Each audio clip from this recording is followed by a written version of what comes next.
पेपरफुटीमुळे 3 मे रोजी झालेली नीट 2026 ची परीक्षा रद्द, सीबीआय कडून गुन्हा दाखल। पेपर लीक माफियांमुळे 22 लाख विद्यार्थ्यांना मनस्ताप, परीक्षेच्या नव्या तारखा लवकरच जाहीर करणार।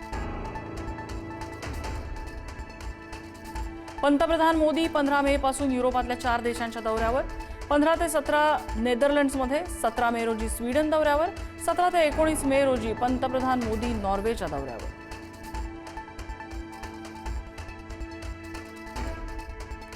पंतप्रधान मोदींच्या काटकसरीच्या आवाहनावरती राज ठाकरेंची टीका। मोदींनी स्वतःचे परदेश दौरे बंद करून जनतेसमोर आदर्श ठेवावा, इंधन बचतीच्या मोदींच्या आवाहनानंतर राज ठाकरेंचं पत्र।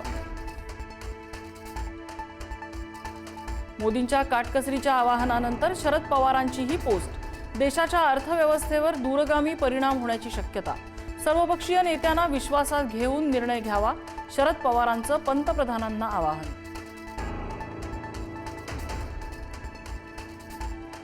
हिमंता बिस्वा शर्मा आसामचे नवे मुख्यमंत्री, गुवाहाटीत पंतप्रधान मोदींसह एनडीएच्या ज्येष्ठ नेत्यांच्या उपस्थितीत शपथविधी सोहळा संपन्न।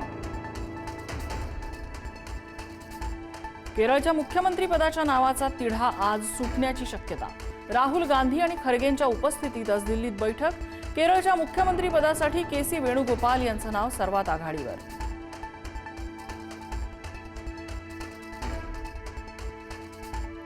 तामिळनाडूचे मुख्यमंत्री विजय यांचा निर्णयाचा धडाका, शाळा कॉलेज बस स्टॉप जवळची दारूची दुकानं हटवण्याचे आदेश, 2 आठवड्यात दारूची दुकानं हटवण्याच्या सूचना।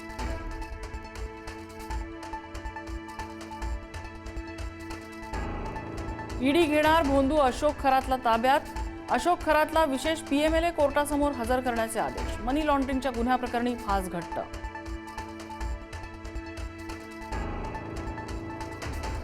सातारच्या कोयना धरणातला जलसाठा घटला, पात्र पडलं उघडं, धरणातलं पाणी कमी झाल्यानं धरणात बुडालेली मंदिरं दिसू लागली।